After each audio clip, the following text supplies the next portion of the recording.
What do you mean is coming soon, kurogames? What do you mean? What do you mean by that? Huh? Kuro, come on.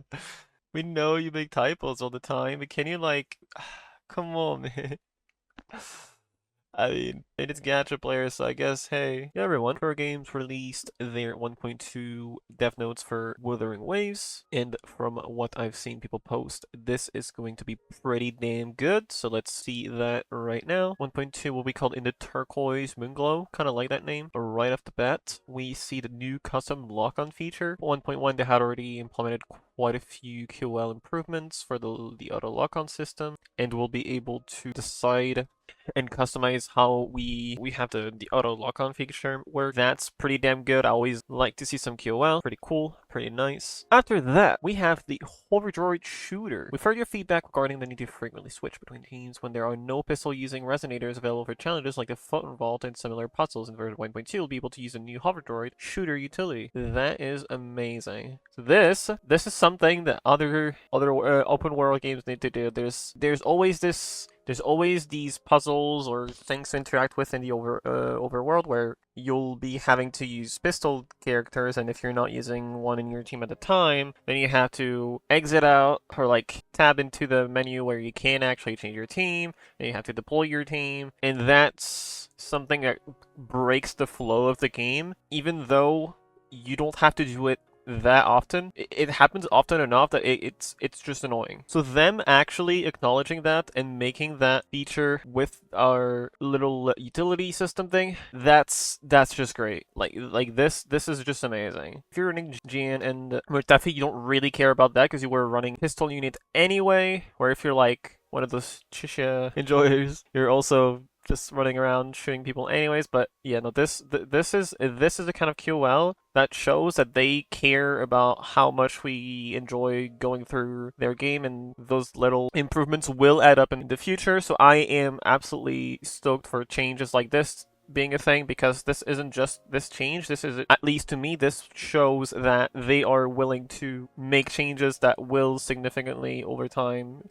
improve our experience, and they have a good track record of doing QL stuff like ever since the game launched. As we all know, optimization stuff and all that good jazz, so pretty damn good. And they are saying that more Hover Droid features are in their development, so that's insane, because that means that there's going to be more of that stuff coming, potentially some more QL or just some like more underexplored aspect of the gameplay will be showing up. So that I'm stoked to. I'm pretty damn excited to see what's up with that. Also, something that I absolutely love about this as a Nier fan is how this is pretty much just a pod. And I mean, we know that Kuro have been heavily inspired by Nier, them having done a collab already with PGR. I love seeing that little Nier bits. After that, new feature to store access waveplate. So they already talked to us about this, and now they're clarifying that this will in fact happen on 1.2. This is absolutely amazing for people that don't have the time to show up every 24 hours or whatever to do their stuff. So people that are a bit busier will love this feature. Or if you have to go away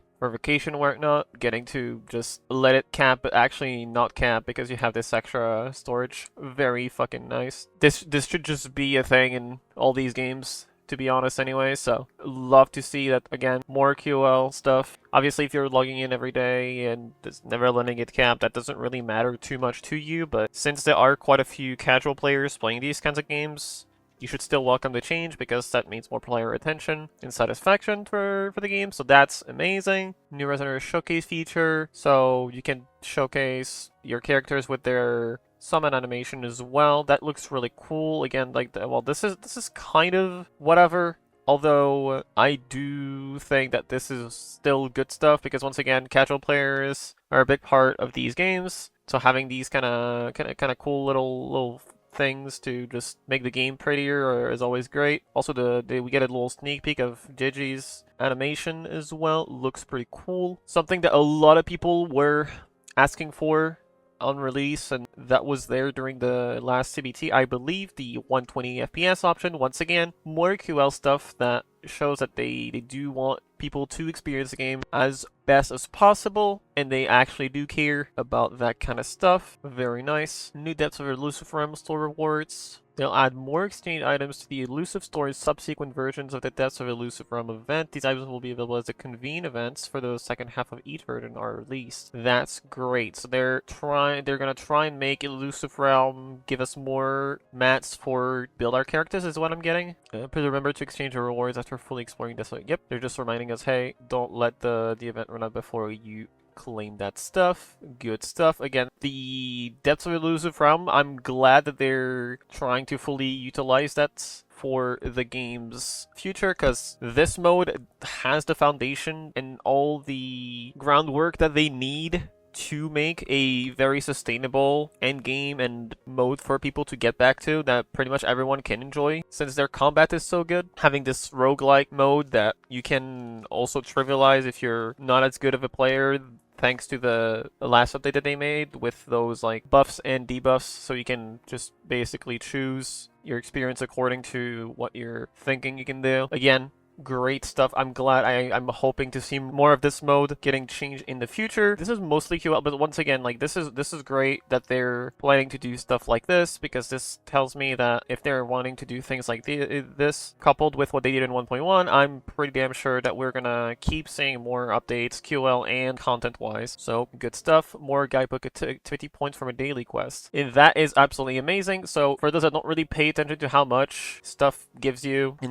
terms of activity points to clear your dailies. Now what that means is you can simply use 180 wave plates, that gives you plus 60, then you can do your daily quest, then you can just do your daily quest, that's going to be plus 40, and boom, you're done. You don't have to do all the other stuff like pick up 5 flowers or whatever, do the Neko, all that stuff you can completely forget about. You can just spend your stamina, do your little daily quests, skip through it, and boom, done and dusted. After that, absolutely insane, we are getting Shangliao for free during the second half of version 1.2. This is fucking insane. This is absolutely amazing, because a lot of people were saying that they weren't too hot on this character anyways. This lets people focus on the other banner judges that people seem to be a bit more excited about. And also, let's be real, a lot of people are just looking forward to 1.3 with the Shorekeeper, so having a free character is going to be great for everyone's saving plans. Lots of people would be S6ing her anyways, let's be honest. But yeah, this is great. And here, on top of it, like the little message attached to it, that we're well aware that many aspects of Wuthering Waves still have room for improvement, and we're committed to listening to your feedback to continually optimize and enhance the game. Together, we aim to create a better Solaris 3 and offer you more thrilling adventures. Just glad to see that they are still looking to make things even better for us. As a side note, I personally don't think his design is as bad or mid as people make him out to be. I'm looking forward to his kit mostly, because I don't think he looks absolutely insane or anything, but I do think he looks cool nonetheless. I wonder when we're gonna get a little peek at what he does, because I do hope that Kuro keeps putting out stuff to build hype and stuff like that, because when they drop those death notes giving us all this info about so much QOL, that free 5-star on top of it, this is great. Like, this is amazing, but I think they should definitely do more to keep building up hype, because we still don't know if there's going to be a live stream or not, which I'm guessing there will not be a live stream, but hoping to see more from the devs on that front. But once again, I am glad to see that the devs listened moments are not going away, and we are clearly being given all the QL that we're needing,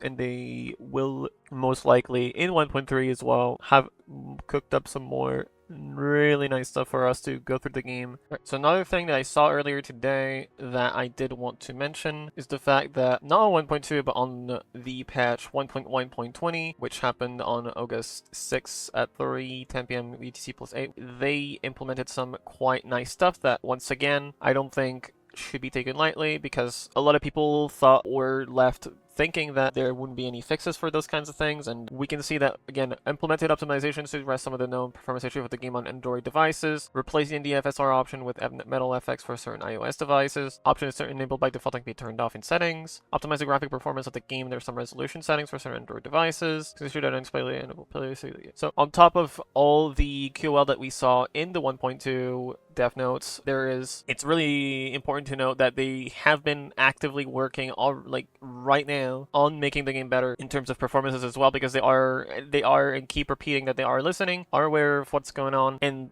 seeing that they're following through on their words is just amazing. Once again, not something that we see that often anymore, unfortunately, but Kuro keeps delivering with those, and I absolutely love that. Just great stuff for the mobile player base, which that's something that they absolutely need to get on top of. Like, mobile player base, especially in Asia, will always be bigger than the PC player base, even though Wuthering Waves is definitely a game that's better suited for PC gaming or console gaming, I guess, whatever. Regardless of that, there will still be more mobile players over there, and that's their main market, as always, because that's where mobile games are going to pop off the most, and they definitely want to get on top of that, and it's great to see them do that. So again, to sum it up, lots of QOL, custom lock-on feature, no need to switch to gun characters anymore, you can overcap without wanting to summon your persona, you can flex your S6 Jinchi or whatever, 120 FPS will be there for you to use. Elusive Realm will give more rewards, and Shangli Yao will be a free unit.